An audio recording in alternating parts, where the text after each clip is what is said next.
many of us are not satisfied with the way Christ has ordained our life. लेकिन हम में से बहुत सारे ऐसे लोग हैं जो इस बात से संतुष्ट नहीं है कि मसीह यीशु ने कैसे हमारे जीवन को ठहराया है.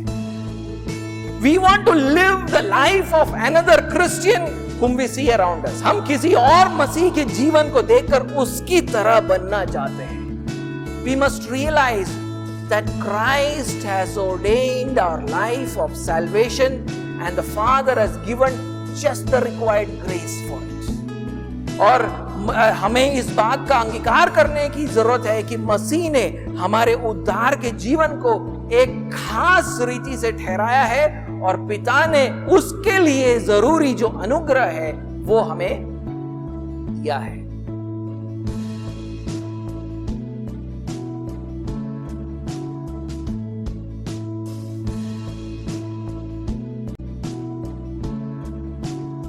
The title for the sermon today is The Gift of Christ. आज के प्रचार का शीर्षक है मसीह का दान.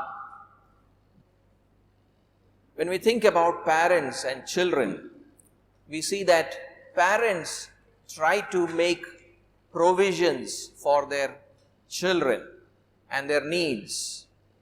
माता पिता और बच्चों के बारे में जब हम सोचते हैं तो हम देखते हैं कि माता पिता अपने बच्चों की जरूरत के लिए अलग अलग प्रबंध को करते हैं, प्रबंध करने का प्रयास करते हैं.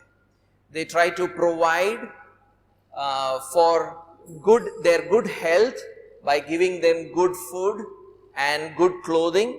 वो उनके अच्छी सेहत के लिए अच्छा खाना और अच्छे कपड़े का प्रबंध करने का प्रयास करते हैं.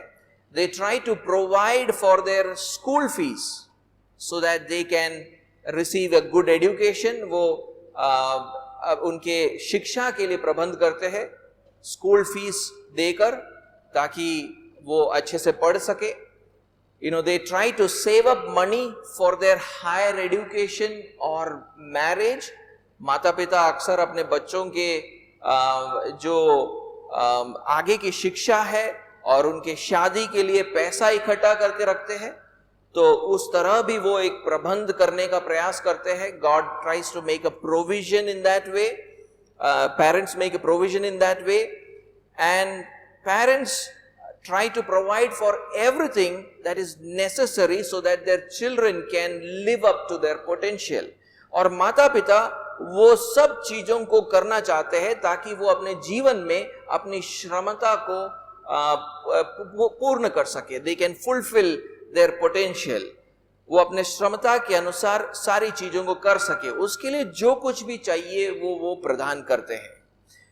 But sometimes we parents fail to provide everything that is necessary for our children's lives. लेकिन अक्सर हम माता पिता विफल भी होते हैं. हम हर प्रकार के साधनों को दे नहीं पाते हैं हम अपने बच्चों को, because we are not perfect, क्योंकि हम में से कोई सिद्ध नहीं है. But we Christians can be assured that God our Father has given each one of us the required grace to live our Christian lives. लेकिन एक बात का आश्वासन हमें है कि हमारे परमेश्वर पिता ने हमारे आत्मिक जीवन के लिए जो भी जरूरतें है उसके लिए उसने प्रावधान किया है, उसके लिए जरूरी अनुग्रह को उसने हमें दिया है. We can be assured that there will be no lack of resources to fulfill God's plan for our lives. एक बात का हम अंगीकार कर सकते हैं, इस बात पे आश्वस्त हो सकते हैं कि परमेश्वर के उद्देश्यों को पूरा करने के लिए जो भी जरूरत है उसको परमेश्वर पूरा करेगा. So my first point today is grace was given to each one of us. तो आज का मेरा पहला पॉइंट है, हम में से हर एक को अनुग्रह मिला है. Grace was given to each one of us. हम में से हर एक को अनुग्रह मिला है. Now when we think about a sinful man, we must realize that every single sinful person is a spiritually dead man. जब हम एक पापमय व्यक्ति के बारे में सोचते हैं तो हमें जानने की जरूरत है कि हर पापमय व्यक्ति आत्मिक रीति से एक मरा हुआ मनुष्य है, आत्मिक रीति से मरा हुआ मनुष्य है। A sinful man is a spiritually dead man. That is why Paul told the believers of Ephesus in chapter 2 and verse 1, you were dead in your transgressions and sins. उसीलिए पौलुस एफेसस के विश्वासियों से कहता है, तुम अपने अपराधों और पापों के कारण मरे हुए थे। A dead man cannot respond in faith towards God. एक मरा हुआ व्यक्ति परमेश्वर के प्रति विश्वास को नहीं दर्शा सकता। Not just that he will not respond with faith, but he cannot respond in faith. सिर्फ ये नहीं कि वो विश्वास नहीं दर्शाएगा, बल्कि उसमें विश्वास करने की काबिलियत ही नहीं है, विश्वास करने की काबिलियत ही नहीं है। He does not have the ability to do it. उसमें वो क्षमता ही नहीं है। And that was our spiritual condition also. और यही हमारी आत्मिक अवस्था भी थी। But Paul says that because of his great mercy and love, God gave us and the Ephesian believers a new spiritual life. लेकिन पौलुस कहता है कि उसकी दया और प्रेम के कारण परमेश्वर ने हमें और इफिसस के विश्वासियों को एक नया आत्मिक जीवन दिया है। हमारे मरे हुए मनुष्य को उसने जिंदा किया है। He has raised up our dead man. एक बार उसको पढ़ेंगे दूसरे अध्याय और उसके चौथे और 5वें आयत के पहले भाग में। We'll read that in Ephesians chapter 2 verse 4 and the first part of verse 5. But God, being rich in mercy, because of the great love with which he loved us, even when we were dead in our trespasses, made us alive together with Christ. परंतु परमेश्वर ने जो दया का धनी है, अपने उस बड़े प्रेम के कारण जिससे उसने हमसे प्रेम किया, जब हम अपराधों के कारण मरे हुए थे तो हमें मसीह के साथ जिलाया।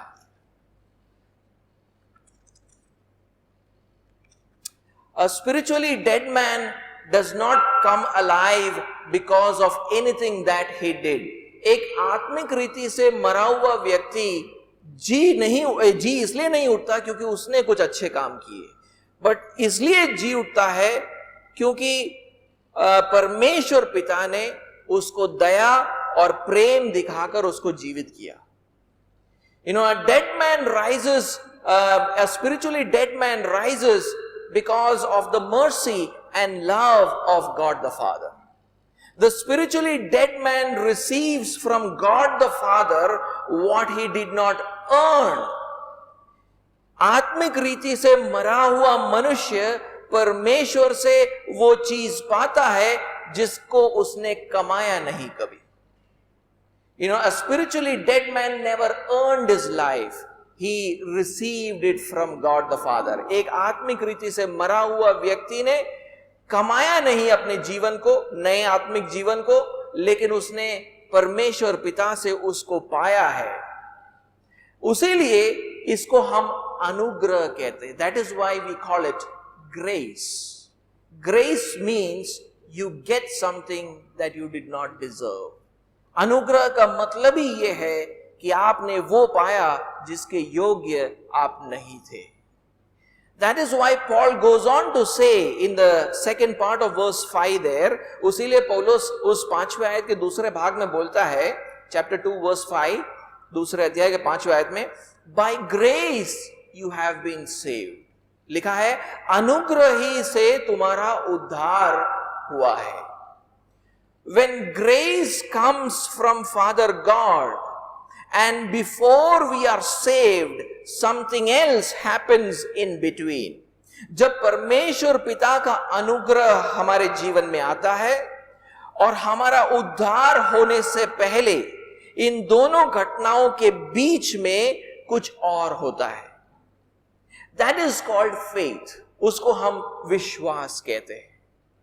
Faith in Jesus Christ. मसीह यीशु पर विश्वास. So faith is the product of the grace of God our Father. तो विश्वास जो है हमारे परमेश्वर पिता के अनुग्रह का परिणाम है.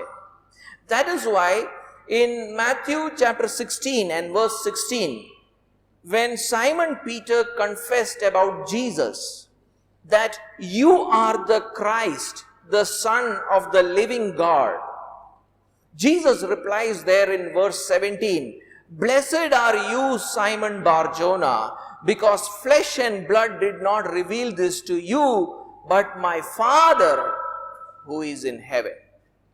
मत्ती के 16वें अध्याय और उसके 16वें आयत में शिमोन पतरस यीशु के बारे में अंगीकार करता है कि तू जीवते परमेश्वर का पुत्र मसीह है.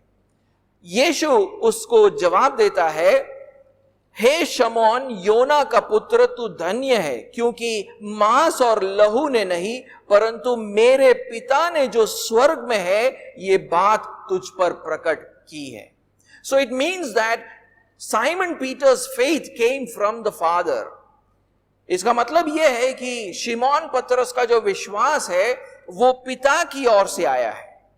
And then in the Gospel of John, फिर यूहन्ना के सुसमाचार में John chapter 6 and verse 44, 6वें अध्याय और उसके 44वें आयत में Jesus says, "No one comes to me unless the Father who sent me draws him."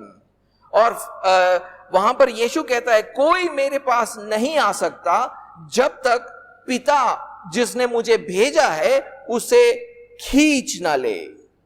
We have faith in Jesus because grace was given to each one of us. हम यीशु मसीह के ऊपर विश्वास इसलिए कर पाते हैं क्योंकि हम में से हर एक को अनुग्रह मिला है परमेश्वर पिता से.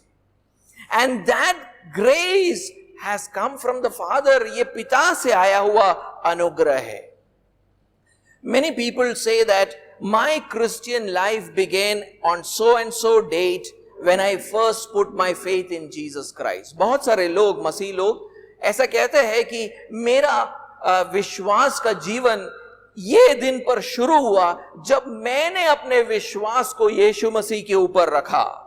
But they don't realize that the beginning of their Christian life was not caused by their own action, but by the grace of the Father. लेकिन ये लोग अक्सर ये समझ नहीं पाते हैं कि मसीह जीवन की शुरुआत उनके कर्मों से नहीं हुआ बल्कि परमेश्वर पिता के अनुग्रह से हुआ है. The beginning of our Christian life in that sense is a supernatural event. उस तरह से हम देखें तो हमारे मसीही जीवन की शुरुआत एक अलौकिक घटना थी. And therefore we should never pat ourselves on our backs for making a decision to follow Christ. उसीलिए कभी भी हमको अपने पीठ को थपथपाना नहीं है ये बोलकर देखो मैंने यीशु पर विश्वास किया.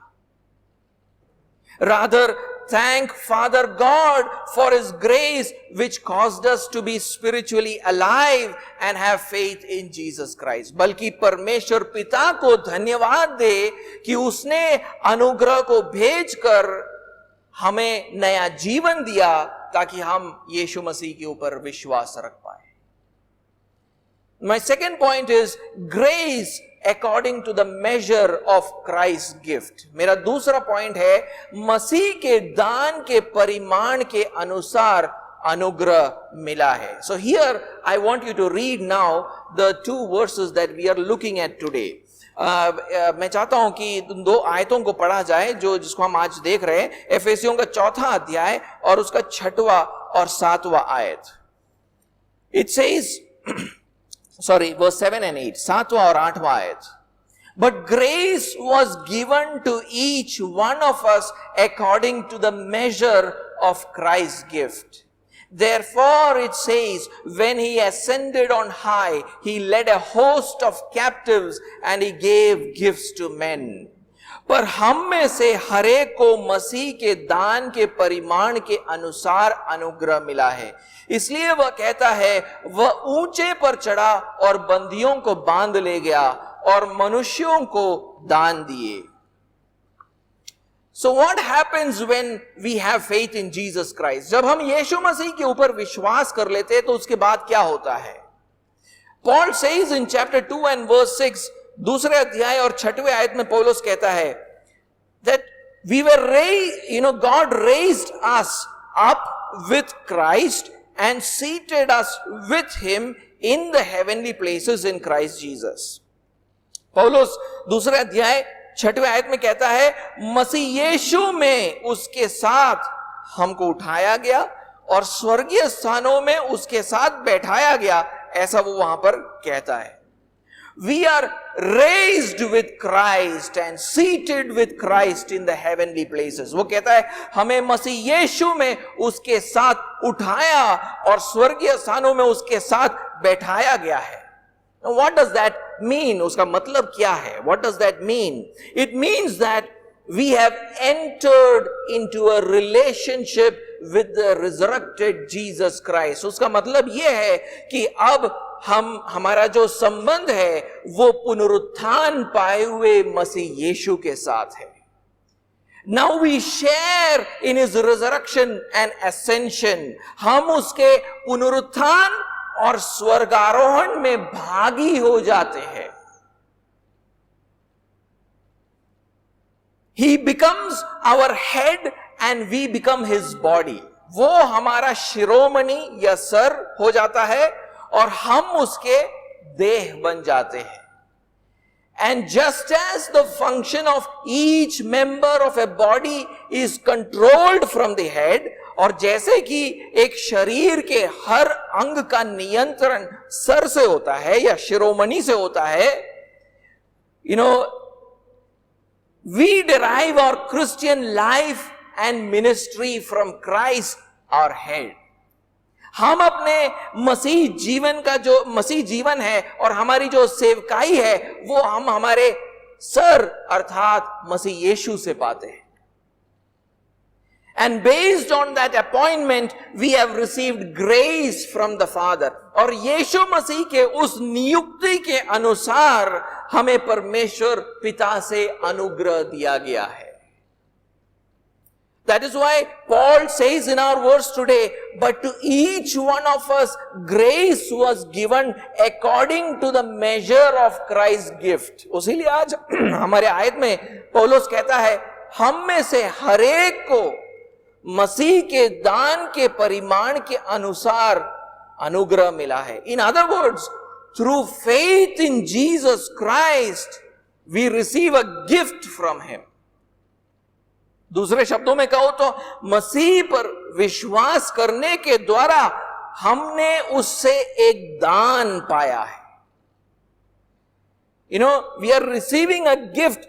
Faith is receiving a gift. विश्वास का मतलब है एक दान को स्वीकार करना।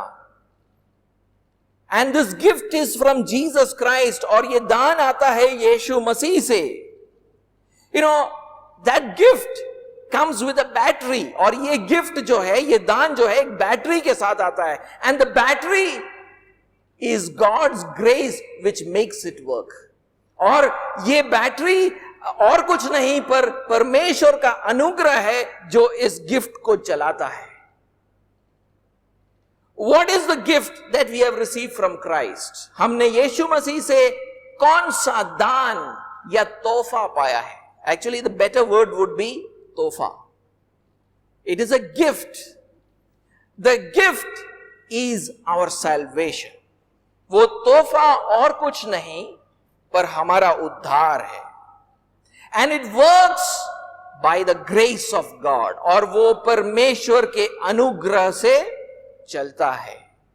The grace of God gave faith so that our life of salvation could begin. परमेश्वर ने अनुग्रह दिया ताकि विश्वास के द्वारा हमारा उद्धार का जीवन शुरू हो. That is why Paul had said in Ephesians chapter 2 and verse 8 that salvation is a gift of God.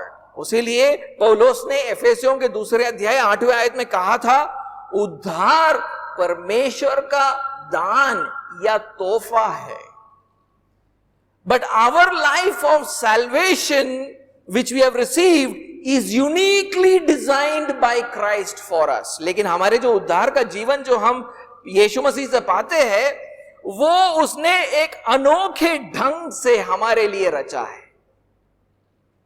He has appointed us to function in different ways. He has appointed each one of us to function in different ways. उसने हम सबको अलग अलग कार्यों को दिया है करने के लिए. And according to that appointment, we have received grace from God the Father. और उस नियुक्ति के अनुसार परमेश्वर पिता से हमने अनुग्रह पाया है. In that sense, our life of salvation is a special gift from Christ. और उस रीति से जब हम देखते हैं तो हमारा उद्धार का जीवन मसीह यीशु से एक खास दान है, एक खास तोहफा है. The gift of salvation each one of us has received from Christ has many common features. ये जो उद्धार का जो तोहफा हमें मिला है, उसमें ऐसी समान विशेषताएं हैं जो हम पाते हैं. हम सब ने जो उद्धार पाया है यीशु मसीह से, उस उद्धार की समान विशेषताएं हैं. There are common features to the salvation that we have received from Christ. But there are some different features also. लेकिन कुछ अलग अलग विशेषताएं भी है. हमारा उद्धार थोड़ा अलग भी दिखता है. Our salvation also looks different from person to person. In what sense? First, let me tell you what are some of the common features of this gift of salvation. मैं पहले उन समान विशेषताओं को बताना चाहूंगा जो हम सब ने इस उद्धार में पाया है. For example, this gift package includes the indwelling presence of the Holy Spirit. ये जो तोहफा हमने पाया है, इस तोहफे का भाग है कि हम में पवित्र आत्मा वास करता है. Let's read how the presence of the Holy Spirit is called a gift. पवित्र आत्मा को एक तोहफा या दान बताया गया है. Let's read in Luke chapter 11 and verse 13. लूका का 11वां अध्याय और 13वां आयत.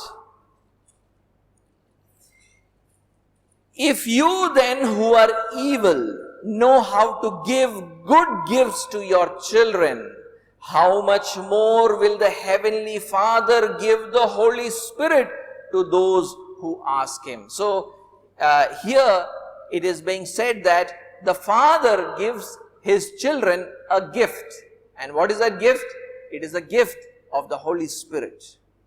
वहां ऐसा लिखा है, अतः जब तुम बुरे होकर अपने बच्चों को अच्छी वस्तुएं, या वहां पर जो शब्द होना चाहिए दान या तोहफे देते हो, देना जानते हो, तो स्वर्गीय पिता अपने मांगने वालों को पवित्र आत्मा क्यों न देगा. यानी पवित्र आत्मा परमेश्वर के पिता से हमारे लिए एक तोहफा है, एक दान है. I want you to also read Acts chapter 2 and verse 38. प्रेरितों के कृत्य में इसको बार बार दोहराया गया है, लेकिन कुछ आयतों को हम पढ़ेंगे. Let's read Acts chapter 2 and verse 38. प्रेरितों का कृत्य 2वां अध्याय 38वां आयत. And Peter said to them, repent and be baptized every one of you in the name of Jesus Christ for the forgiveness of your sins, and you will receive the gift of the Holy Spirit. पतरस ने उनसे कहा, मन फिराओ और तुम में से हर एक अपने अपने पापों की क्षमा के लिए यीशु मसीह के नाम से बपतिस्मा ले, तो तुम पवित्र आत्मा का दान पाओगे, ऐसा वहां पर लिखा है. Let's also read Acts chapter 10 and verse 44 and 45. आइए हम 10वें अध्याय के 44 और 45वें आयत को भी हम पढ़े. Acts chapter 10 verse 44 and 45. While Peter was still saying these things, the Holy Spirit fell on all who heard the word. And the believers from among the circumcised who had come with Peter were amazed, because the gift of the Holy Spirit was poured out even on the Gentiles. पतरस ये बातें कह ही रहा था कि पवित्र आत्मा वचन के सब सुनने वालों पर उतर आया, और जितने खतना किए हुए विश्वासी पतरस के साथ आए थे वे सब चकित हुए कि अन्य जातियों पर भी पवित्र आत्मा का दान उंडेला गया है. So this gift from Jesus includes the presence of the Holy Spirit. तो यीशु मसीह से जो हम दान प्राप्त करते हैं उसका एक भाग है पवित्र आत्मा का की उपस्थिति हमारे जीवन में. Another gift that we receive from another thing which is part of this gift is दान का एक और भाग है we stand justified before God. अब हम परमेश्वर के सामने धर्मी ठहरे हैं, ये भी यीशु मसीह से एक तोहफा है. Let's read Romans chapter 3 and verse 24. आइए हम रोमियो का 3रा अध्याय और उसका 24वें आयत को हम पढ़े. Romans chapter 3 and verse 25.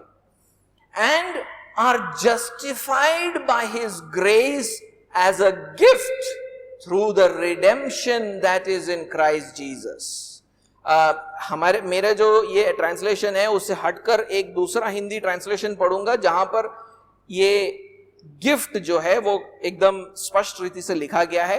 वहां लिखा है किंतु यीशु मसीह में संपन्न किए गए अनुग्रह के छुटकारे के द्वारा उसके अनुग्रह से वे एक सेतमेत के उपहार के रूप में धर्मी ठहराए गए. यानी हम परमेश्वर के सामने धर्मी ठहराए गए हैं, वो एक तोहफा है यीशु मसीह की ओर से.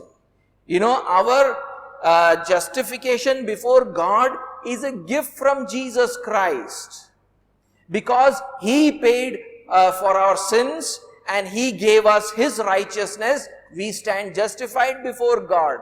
हमारे पापों को यीशु मसीह ने क्षमा किया, उसका दाम को उसने चुकाया और उसकी धार्मिकता हमें दी, इसलिए आज हम परमेश्वर पिता के सामने धर्मी ठहरते हैं. So it's a gift from Jesus. तो ये यीशु मसीह से एक तोहफा है. Another part of this gift package is the righteousness of Christ. और दूसरा एक इस तोहफे का एक भाग ये भी है कि मसीह यीशु की धार्मिकता को हमें पहनाया गया है. We have been clothed with the righteousness of Christ. That is another gift. Romeo के 5वें अध्याय 17वें आयत को पढ़ेंगे. Let's read Romans chapter 5 and verse 17.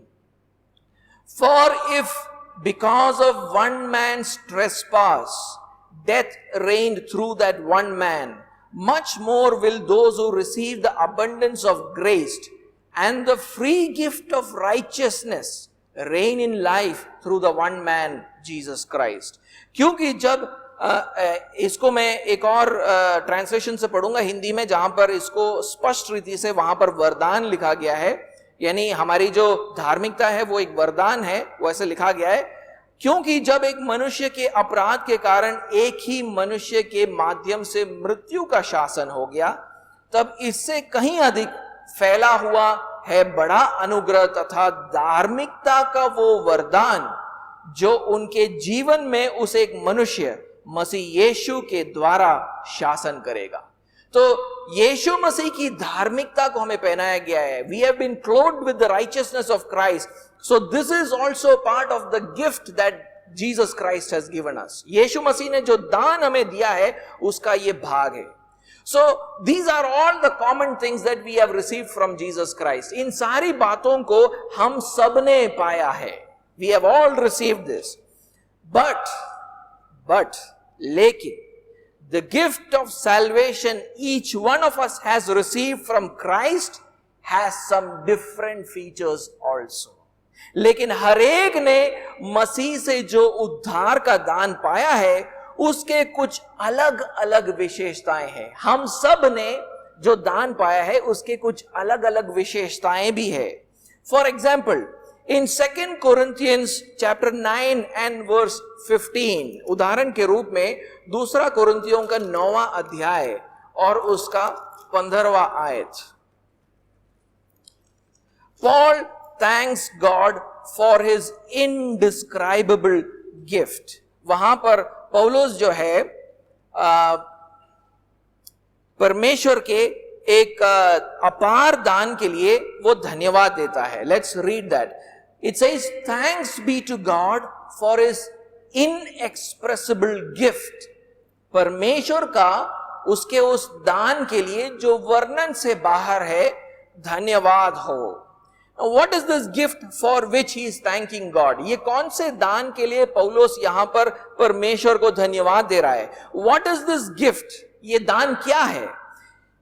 He is thanking God for the ministry of generous giving which the Corinthian church had received. वो यहां पर उदारता से दान देने का जो सेवकाई है कोरिन्थ के कलीसिया ने परमेश्वर से पाया है, उसके लिए वो धन्यवाद दे रहा है. And this is not a ministry that all churches had received equally. ये कोई ऐसी सेवकाई नहीं थी जो उस समय के सब कलीसियाओं के पास एक बराबर थी. नहीं. Paul says, you have received a special gift to give generously. तुमने खास दान को पाया है कि तुम लोगों को उदारता से देते हो. And therefore, Paul thanks God for this special nature of the gift that Corinthians had received. और यहां पर इसलिए पौलुस परमेश्वर की ओर से इस खास दान के लिए जो कोरिन्थियों ने पाया है, उसके लिए वो धन्यवाद देता है. Read chapter 9 and verse 12. वहां पर 12वें आयत को पढ़े और तब आपको पता चल जाएगा कि वो किसके लिए धन्यवाद दे रहा था. See, then you will understand what is thanking God for. He says, for the ministry of this service is not only supplying the needs of the saints, but is also overflowing in many thanksgiving to God. So he's saying that your ability to give liberally to people's needs is overflowing in thanksgiving, and that is why Paul himself gives thanks to God.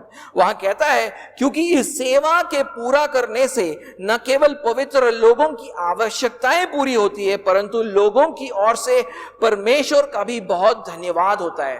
पौलुस कह रहा है कि क्योंकि तुम एक दूसरे की जरूरतों को उदारता से देते हो, तुम्हारी उस उदारता के कारण हम सब लोग परमेश्वर को धन्यवाद देते हैं. क्यों? Why do we give thanks to God for a Christian's generosity? Because that generosity did not come from him, but it came from God the Father. क्योंकि वो जो उदारता है वो उस व्यक्ति के अंदर से उत्पन्न नहीं हुआ है, परमेश्वर पिता ने वो अनुग्रह उसे दिया है. And that is why they gave generously. उसीलिए वो उदारता से वहां पर देते हैं. Our different ministries are part of the gift which we have received from God. हम सब जो अलग अलग सेवकाई करते हैं वो भी उस दान का भाग है जो यीशु मसीह ने हमें दिया है. Because in Ephesians chapter 3 and verse 7, Paul calls the ministry of the gospel as a gift of God's grace. क्योंकि एफेसियों के 3 अध्याय और उसके 7वें आयत में पौलुस अपने सुसमाचार की सेवकाई को परमेश्वर के अनुग्रह का दान बताता है. Let's read that. Ephesians chapter 3 and verse 7, 3 अध्याय का 7वां आयत. Of this gospel I was made a minister according to the gift of God's grace. मैं परमेश्वर के अनुग्रह के उस दान के अनुसार जो उसकी सामर्थ के प्रभाव के अनुसार मुझे दिया गया है, उस सुसमाचार का सेवक बना. So it is a special gift which was given to Paul. ये खास दान था जो पौलुस को दिया गया था. And not only our ministries are part of our gift. सिर्फ हमारी सेवकाएं यीशु मसीह के दान का भाग नहीं है, but the ministries we receive from other Christians are also part of the gift that Jesus has given us. और जो सेवकाई दूसरे मसीह हमारे लिए करते हैं वो भी यीशु मसीह की ओर से हमारे लिए एक दान है. Look what he says in chapter 4 and verse 11. आइए चौथे अध्याय 11वें आयत में देखो क्या लिखा है. And he, that means Christ, gave the apostles, the prophets, the evangelists, the shepherds and teachers to equip the saints for the work of ministry, for the building up of the body of Christ. This is part of Christ's gift to the church. वहां पर लिखा है उसने कुछ को प्रेरित नियुक्त किया करके और कुछ को भविष्यवक्ता नियुक्त करके और कुछ को सुसमाचार सुनाने वाले नियुक्त करके कुछ को रखवाले और उपदेशक नियुक्त करके दे दिया, जिससे पवित्र लोग सिद्ध हो जाए और सेवा का काम किए जाए और मसीह की देह उन्नति पाए. तो इन लोगों की सेवकाई को मसीह यीशु ने एक दान या वरदान के रूप में कलीसिया को दिया है. So therefore each one of us has received the gift of salvation. हम सब ने उद्धार का दान पाया है. But that gift works in different ways and is experienced in different ways. लेकिन वही दान अलग अलग तरीके से काम करता है और अलग अलग तरीके से हम उसका अनुभव करते हैं. Therefore each gift requires different measures of grace from God the Father to work effectively. उसीलिए क्योंकि हमारे दान जो है कुछ रीति से अलग अलग है, उसलिए हमें उसके लिए अलग अलग प्रमाण में परमेश्वर से अनुग्रह भी चाहिए होता है. We all require different measures of grace according to the gift that Christ has given us. जो दान हमें मसीह यीशु ने दिया है उसके अनुसार, उसके परिमाण में परमेश्वर से अनुग्रह हमें प्राप्त होता है ताकि हम उसके अनुसार उस जीवन को जी सके. That is why Paul says in our verse, but grace was given to each one of us according to the measure of Christ's gift. उसलिए वो हमारे आयत के अंदर पौलुस कहता है हम में से हरेक को मसीह के दान के परिमाण के अनुसार अनुग्रह मिला है. We have all received some common things from Jesus as part of our salvation. हम सब लोगों ने कुछ समान विशेषताओं को पाया है यीशु मसीह इस दान के अनुसार. Holy Spirit, justification before God, righteousness of Christ. हमने पवित्र आत्मा को पाया, परमेश्वर के सामने धर्मी ठहरे हैं, पर यीशु मसीह की धार्मिकता को पहनाया गया है. But Jesus has ordained different tasks and experiences for each one of us in our life of salvation. लेकिन मसीह यीशु ने हमारे उद्धार के जीवन में हम सब के लिए अलग अलग कार्य और अनुभवों को ठहराया है. Some are given the task of giving leadership in the church. कुछ लोगों को कलीसिया के अंदर अगुवाई देने का काम दिया है. Some are given the task of teaching. कुछ लोगों को उपदेश देने का काम दिया है. Some are given the task of evangelizing. कुछ लोगों को सुसमाचार सुनाने का काम दिया है. Some are given the task of generously helping others with financial help. कुछ लोगों को उदारता से देकर आर्थिक रीति से लोगों को मदद करने का दान दिया गया है. Some of us might participate in many of these functions. हम में से ऐसे कुछ लोग होंगे जो इनमें से कई सारे कार्यों को करते होंगे. But Jesus has appointed us to perform some of them more than the others. लेकिन मसीह यीशु ने हमें कहा है कि कुछ चीजों को आपको ज्यादा करना है. मैंने उस तरह आपके उद्धार को डिजाइन किया है. Some things you need to do more than the others. And according to all these things, we receive grace from the Father to live out this life. और उसके अनुसार परमेश्वर हमें अनुग्रह देता है हमारे इस उद्धार को जीने के लिए. But many of us are not satisfied with the way Christ has ordained our life. लेकिन हम में से बहुत सारे ऐसे लोग हैं जो इस बात से संतुष्ट नहीं है कि मसीह यीशु ने कैसे हमारे जीवन को ठहराया है. We want to live the life of another Christian whom we see around us. हम किसी और मसीह के जीवन को देखकर उसकी तरह बनना चाहते हैं.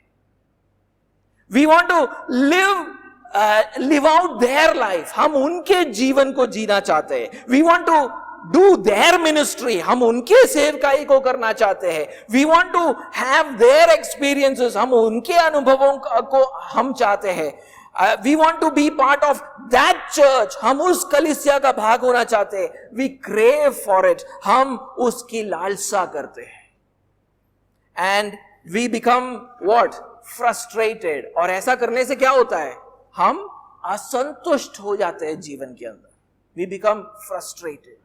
We must realize that Christ has ordained our life of salvation and the Father has given just the required grace for it. और हमें इस बात का अंगीकार करने की जरूरत है कि मसीह ने हमारे उद्धार के जीवन को एक खास रीति से ठहराया है और पिता ने उसके लिए जरूरी जो अनुग्रह है वो हमें दिया है. Therefore we must live contented lives. उसलिए हमको संतुष्ट जीवन को जीना है. दूसरे लोगों को देखकर उनकी तरह नहीं बनने का प्रयास नहीं करना है. इन द सेंस कि वो जो कर रहे हैं वो मैं भी करना चाहता हूं. We must live contented lives. Not try to say that I want to, do what he is doing. Otherwise what will happen is that we will become unhappy Christians all our life. नहीं तो हम क्या होंगे, हम पूरे जीवन भर दुखी मसीही बने फिरते हैं. हमने जो पाया है उससे खुश नहीं है, दूसरों को जो मिला है वो हमें चाहिए. We are not happy with what Christ has given us. We want to have what the other person has. And that makes us unhappy. ये हमें दुखी बना देता है. My last point is that we have received a gift from the ascended Christ. आखिरी point है, हमने स्वर्गारोहण पाए मसीह से दान पाया है. Let us now read verse 8 once more. हम 8वीं आयत को एक और बार पढ़ेंगे. Therefore it says, when he ascended on high, he led a host of captives and he gave gifts to men. इसलिए वह कहता है, वह ऊंचे पर चढ़ा और बंदियों को बांध ले गया और मनुष्यों को दान दिए. Now Paul begins by saying, therefore it says. यहां पर पौलुस ये बोलकर शुरू करता है, इसलिए वह कहता है. What is that it? वो वहां पे जो शब्द है वो क्या है? It means scriptures. वह का मतलब है पवित्र शास्त्र, the Old Testament, पुराना नियम. Paul says that the Old Testament has already written about how we will receive a gift from Christ. वो कह रहा है कि पुराने नियम में ऑलरेडी लिखा गया है कि हम मसीह यीशु से एक दान को प्राप्त करेंगे. Where is it written? ये कहां लिखा गया है? Paul says that it is written in Psalm chapter 68 and verse 18. पौलुस कहता है इसको भजन संहिता 68 और उसके 18वें आयत में लिखा गया है. Let's read that. Psalm 68 and verse 18. This is the verse that Paul quotes. इसी आयत को पौलुस वहां पर लिखता है. He says, you ascended on high, leading a host of captives in your train and receiving gifts among men, even among the rebellious, that the Lord God may dwell there. तू ऊंचे पर चढ़ा, तू लोगों को बंधुआई में ले गया, तूने मनुष्य से वरन हठीले मनुष्य से भी भेंटें ली, जिससे यह परमेश्वर उनमें वास करे. Now here, in a very poetic way, David imagines God leading a victory procession like a king. यहां पर एक काव्यात्मक ढंग से दाऊद ये कल्पना करता है कि परमेश्वर एक राजा के समान एक विजय यात्रा कर रहा है. And he has captured his enemies who have troubled his people. और उसने अपने दुश्मनों को बंधुआ बना लिया है जिन लोगों ने उसके लोगों को परेशान किया था. And he now is ascending to his throne in Mount Zion. और ये जो राजा है अब सिय्योन पर्वत को चढ़कर जा रहा है, जहां पर यरूशलेम में जाकर वो अपने गद्दी पर बैठेगा. So a king coming victorious, he has his enemies behind him and he is climbing on the mountain to be enthroned there. तो एक राजा आता है, उसने अपने दुश्मनों को बंदी बना लिया है, वो सिय्योन पर्वत को चढ़ रहा है और वहां पर जाकर अपने गद्दी पर बैठने वाला है. That is what David is saying here. यहां पर दाऊद इस बात को प्रस्तुत कर रहा है. And he ascends there, and then David, that is why David says there, उसलिए Dawood वहां पर क्या कहता है? You ascended on high, leading a host of captives in your train. उसलिए वो कहता है, तू ऊंचे पर चढ़ा, तू लोगों को बंधुआई में ले गया. Now for Paul, when he read that, जब पौलुस ने इसको पढ़ा, इस भजन को पढ़ा, the fulfillment of God's victory over his enemies, Paul sees in Christ Jesus. पौलुस जब इसको पढ़ता है तो वो देखता है कि परमेश्वर का ये जय उत्सव जिसमें वो जा रहा है, उसका पूर्तिकरण वो यीशु मसीह में देखता है. He sees the fulfillment in Christ Jesus. How? कैसे? On the cross, Jesus Christ paid the price for our sins. क्रूस पर यीशु मसीह ने हमारे पापों का दाम चुकाया. And released his people from the bondage of evil spiritual forces. और अपने लोगों को दुष्ट आत्मिक ताकतों के दासत्व से बचाकर लेकर आया है. And then Christ ascends to heaven. और उसके बाद मसीह यीशु स्वर्ग आरोहण करता है. He goes back to heaven. And from there he continues to rule over these evil spiritual forces. और वहां पर जाकर बैठकर वो इन बंदियों के ऊपर, इन दुष्ट आत्मिक ताकतों के ऊपर राज्य करता है. See the parallel in pictures. You know, David says a king saved his people from his enemies. He has made the enemies captive. He is going up Mount Zion to be seated on his throne. Paul says, I see that and I say that is Jesus, because Jesus, captivated his enemies who troubled his people. He takes them, he takes them captive, and then Jesus climbs not Mount Zion, but Jesus climbs into heaven and is now seated on the throne there where he rules over these spiritual forces of darkness which he has captured.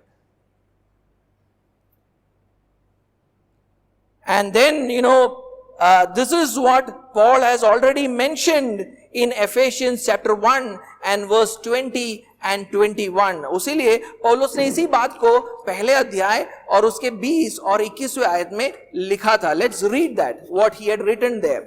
Chapter 1 verse 20 and 21, पहला अध्याय 20वां और 21वां आयत. That he worked in Christ, that means God worked in Christ, when he raised him from the dead and seated him at his right hand in the heavenly places, far above all rule and authority and power and dominion, and above every name that is named, not only in this age but also in the one to come. वहां पर लिखा है सब प्रकार जो उसने मसीह में किया, यानी परमेश्वर पिता ने मसीह में किया, कि उसको मरे हुओं में से जिलाकर स्वर्गीय स्थानों में अपनी दाहिने ओर सब प्रकार की प्रधानता और अधिकार और सामर्थ और प्रभुता के और हर एक नाम के ऊपर, जो ना केवल इस लोक में पर आने वाले लोक में भी लिया जाएगा, बैठाया. So what's that word rule there? वहां पर जो शब्द इस्तेमाल किया प्रधानता, उसका मतलब क्या है?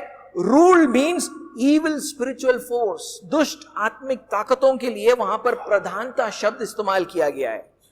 The word authority, वहां पे जो शब्द इस्तेमाल किया है अधिकार, it means their spheres of activity. इन दुष्ट आत्मिक ताकतों के कार्य क्षेत्रों को अधिकार करके बताया गया है. And their power, they all have power over these spheres of activity. इन कार्य क्षेत्रों के ऊपर उनका एक सामर्थ है, उनका एक शक्ति है. And the word dominion there, or what is the word used there? Yes, dominion, it means their lordship over their sphere of activity. वहां पे जो प्रभुता शब्द है वो इस बात को दर्शाता है कि वो इन कार्य क्षेत्रों के ऊपर प्रभुता करते हैं. And Peter talks about the same event in 1 Peter chapter 3 and verse 22. और पतरस इसी बात को पहला पतरस 3 अध्याय और उसके 22वें आयत में करता है.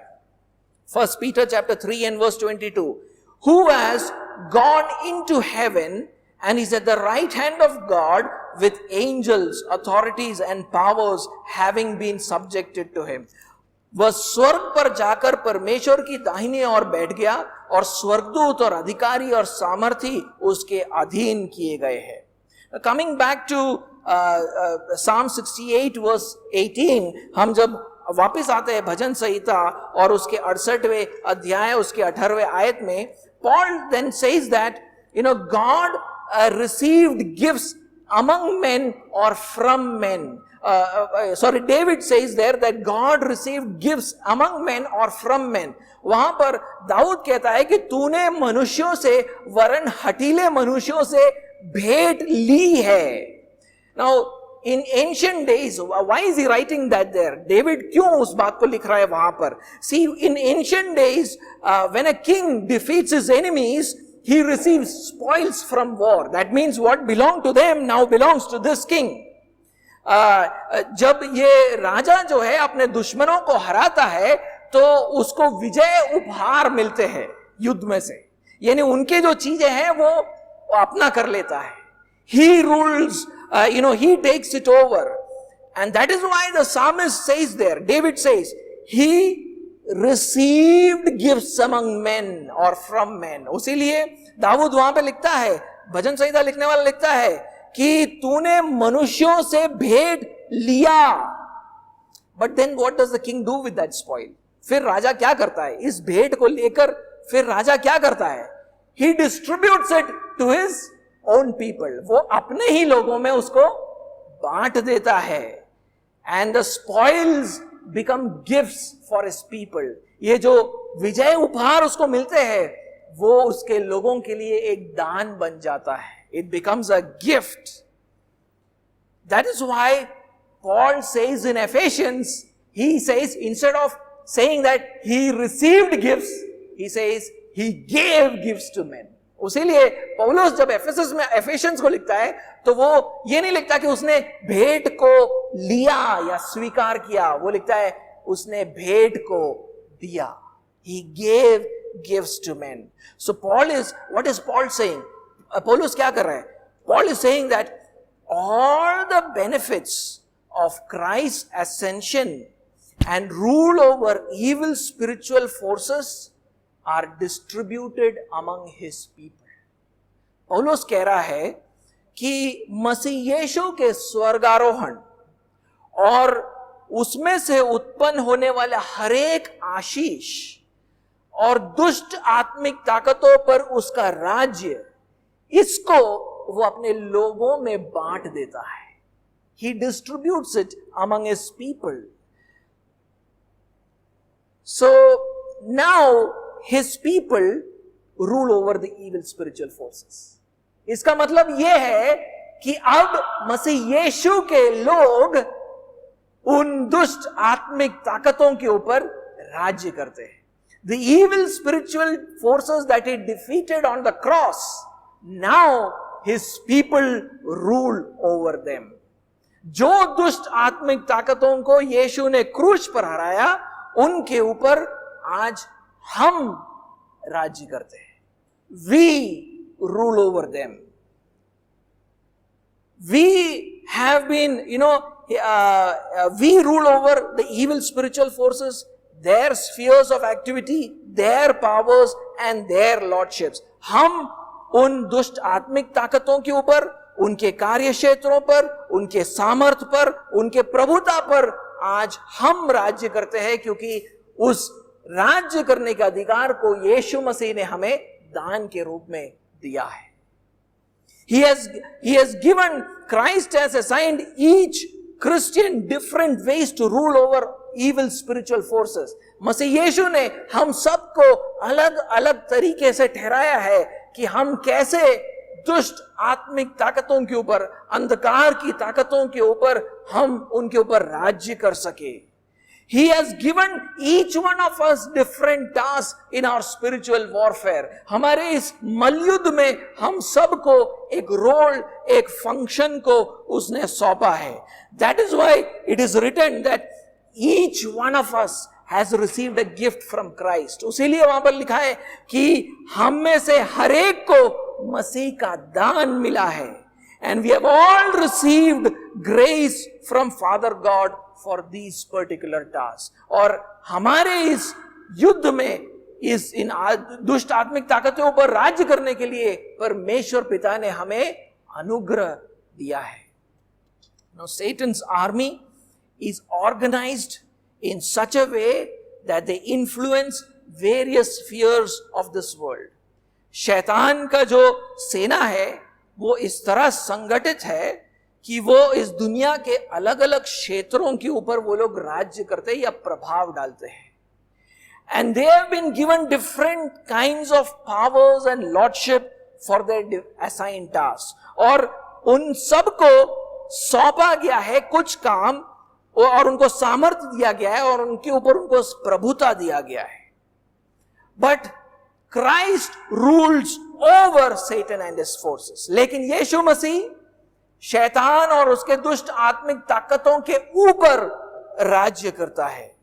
Christ is the ultimate ruler of this universe. यीशु मसीह इस संसार का राजा है. He has appointed us over these evil spiritual forces spread across different spheres of activity with all their power and lordship. उसने हमें अलग अलग दुष्ट आत्मिक ताकतों और उनके कार्य क्षेत्रों और उनके सामर्थ और उनके प्रभुता के ऊपर नियुक्त किया है.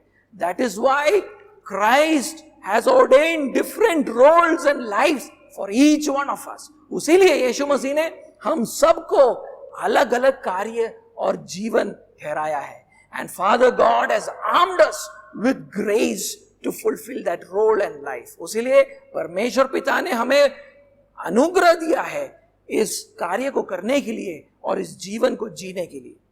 That is why we should never crave for the life, ministry and experiences of other Christians. उसलिए हमें कभी भी दूसरे मसीहों के जीवन, उनकी सेवकाई, उनके अनुभवों की लालसा नहीं करनी चाहिए. We should be content where we have been appointed. हमें जहां रखा है, नियुक्त किया है, उसमें हमें संतुष्ट रहना है. Carrying out our own role in our families, in our churches, in the cities where Christ has placed us. मसीह यीशु ने हमको जिस कुटुंब में, जिस कलीसिया में, जिस शहर में ठहराया है, हमें वहां पे संतुष्टि के साथ रहना है. And not become discontent and keep looking for a better family, a better church, a better city. और हमें असंतुष्ट होकर एक बेहतर कुटुंब, एक बेहतर कलीसिया, एक बेहतर शहर नहीं ढूंढना है. If we do that, we will be like a soldier who leaves his assigned military post and strays somewhere else. नहीं तो हम उस सैनिक के समान होंगे जो अपना मिलिट्री पोस्ट छोड़कर टहलते हुए कहीं और निकल गया है. And we keep going, और उस तरह हम जाते रहते हैं. तो क्या होगा? What will happen? Satan's attack will come. शैतान का वार होगा. जहां पर हमको ठहराया गया था, हमें उससे लड़ना था, लेकिन हम दूसरों को देखते देखते उस तरफ चले गए. यहां पर हमारे कुटुंब, हमारी कलीसिया, हमारा शहर लड़खड़ा रहा है. We have become people, we want somebody else's life. We want somebody else's ministry. We want somebody else's experience. We stray away. What happens? Satan attacks our family, our city, our church, because we are not fulfilling the role that Christ has given us. And such a soldier will never please Christ the King. और ऐसा सैनिक कभी भी यीशु राजा को प्रसन्न नहीं कर सकता है. So let us thank Christ for the gift that he has given us and be faithful in it. तो यीशु मसीह ने जो दान जो नियुक्ति हमें दिया है उसमें हम विश्वास योग्यता से उसको करें, and we will succeed in it because God as our Father has given all the resources that are required to fulfill that task. क्योंकि परमेश्वर ने हमारे पिता होने के कारण हमें वो सारे प्रावधान, हमारे जरूरतों को पूरा किया है ताकि हम इस नियुक्ति को पूरा कर सकें।